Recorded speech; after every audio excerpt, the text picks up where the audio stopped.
Ama Elşad da çok değerli bir kardeşimiz.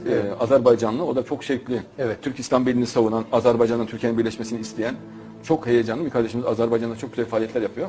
O bu yapacağı röportaj, burada yapacak röportaj Azerbaycan'da da yayınlanacak. Salam, hər vaxtınız xeyir hörmətli tamaşaçılar. Müasir cəmiyyət və İslam verilişində hər birinizi xoş gördük. Bugün biz həmişə olduğu kimi Bakı studiyalarından deyil, Türkiyənin İstanbul şəhərindən dünyanın ən çox tanınmış, sevilən və bəzilərinin, daha doğrusu darwinistləri lərzəyə salan bir şəxsin yanından sizin evlərinizə qonaq oluruq. Həmin o şəxs isə Harun Yəki olaraq tanınan Adnan Oktar'dır.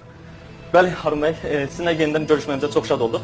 Hörmətli Adnan bəy və yaxud da Harun hocamız deyəlim inşallah. Və yaxud da Harun hocamız deyəlim inşallah. Türkiye'nin gündeminde Adnan Oktar var, örgütü var. Gözaltına alındı, çok sayıda kişi gözaltına alındı ve siz de ona bir zaman en yakın isimlerden biriydiniz. 7 yaşında, 10 yaşında, 14 yaşında, 17 yaşında kızlara yapılan tacizler var. Çok fazla 17 yaşında, çok fazla 16 yaşında kıza yapılan taciz var.